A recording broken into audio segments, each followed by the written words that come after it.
In order to do research into the question of human contact with extraterrestrials, I've asked three people to share their experiences that they've had with alien abductions. I was walking through the forest just for solitude and to be with nature when something in the sky caught my eye. I looked up and it looked like a flying saucer, and it came around and it hovered over me, and a beam of light came down upon me and sucked me right up into it. Next thing I know, I'm on a table and I'm strapped down, and these alien looking people were with bulbous heads were waving a wand over me, and the wand was beeping, and I don't know what that was for. And the next thing I know, they pull out this thing that looks like a probe, and then I really got scared because I've heard stories about this before, and I didn't know what was going to happen. And next thing I know, they're probing me and hurting me, and I'm screaming, "Stop it, you're hurting me!" And next thing I know, I'm waking up on the ground in the forest, and I'm hurting. And I don't know if it was a dream. It was Wednesday morning when I was abducted, a school morning.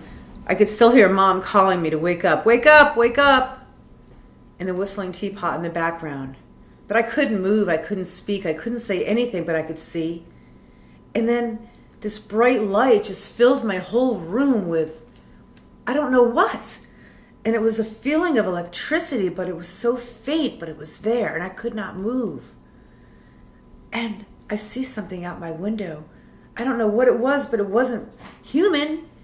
And next thing I know, I'm being dragged out of my body.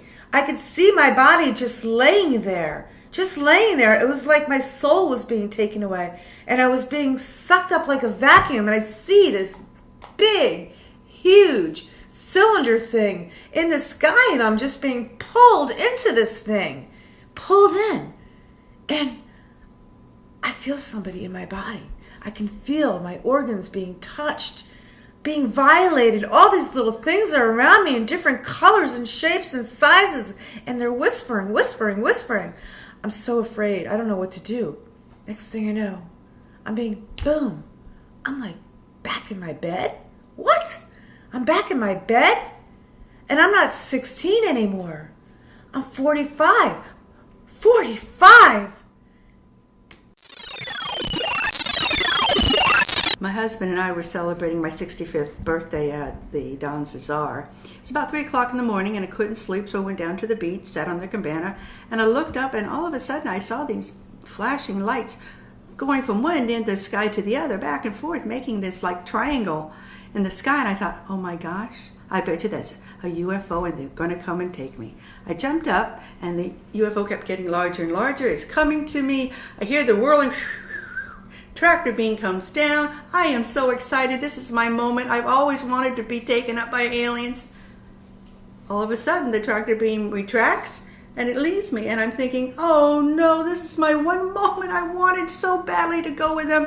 That darn Gladys, she's never going to let me live this down. All she ever talks about is the time the aliens came and took her away. And I really wanted to go so badly. Maybe on my 66th birthday.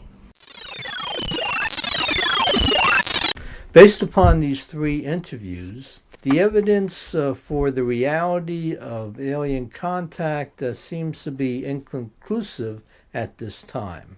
While they sincerely expressed their feelings and their emotions authentically, I believe that objective observers would not find these testimonials conclusive.